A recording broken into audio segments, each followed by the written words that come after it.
పెద్ద సార్ రాకతోని అసెంబ్లీలో ముచ్చట్ల ఐసా పైసా అన్నట్టే ఉంటాయని అందరూ మొదటికెంచి అనుకుంటూనే ఉన్నారు.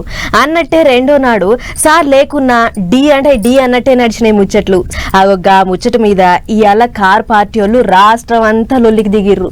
ఏహే ఎక్కడిది ఎమ్మెల్యేను అసెంబ్లీకి చెల్లగొట్టినందుకు భుజాలకు గులాబీ కండువాలు వేసుకుని రోడ్డెక్కిలు కార్యకర్తలు.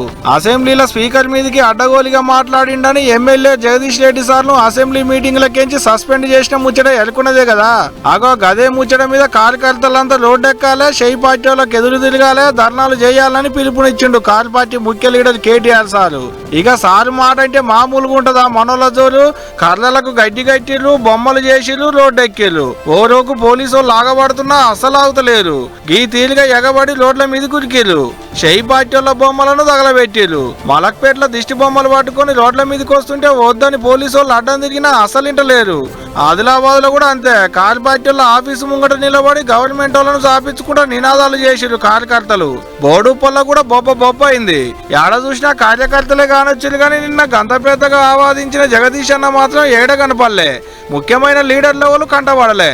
మొత్తం కార్యకర్తలే రోడ్డెక్కిలు. గిట్ల ఓట్లకు ధర్నాలు అవుతుంటే కార్ పార్టీ వాళ్ళు అధికారంలో ఉన్నప్పుడు దళితుల్ని పట్టించుకోలేదు అనేది షెయి పార్టీ వాళ్ళు అంటున్న మాట.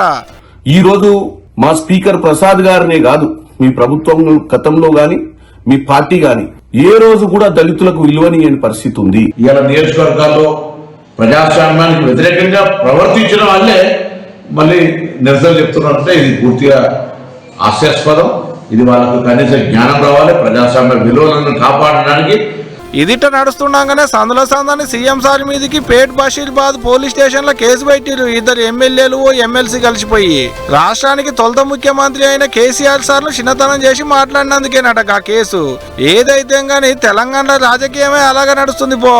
వాళ్ళ మీదకి వీళ్ళ మీదకి వాళ్ళు, గింతదానికి గంతదానికి డుర్లి అంటే డుర్లి అంటున్నారు. అయినా ఒక్క మాట వెనక ముందు చూసుకొని మాట్లాడి ఉంటే అసెంబ్లీకి సస్పెన్షన్ ఉండకపోవు, ఈ ధర్నాలు ఉండకపోవు అనుకుంటున్నారు రాష్ట్ర పబ్లిక్.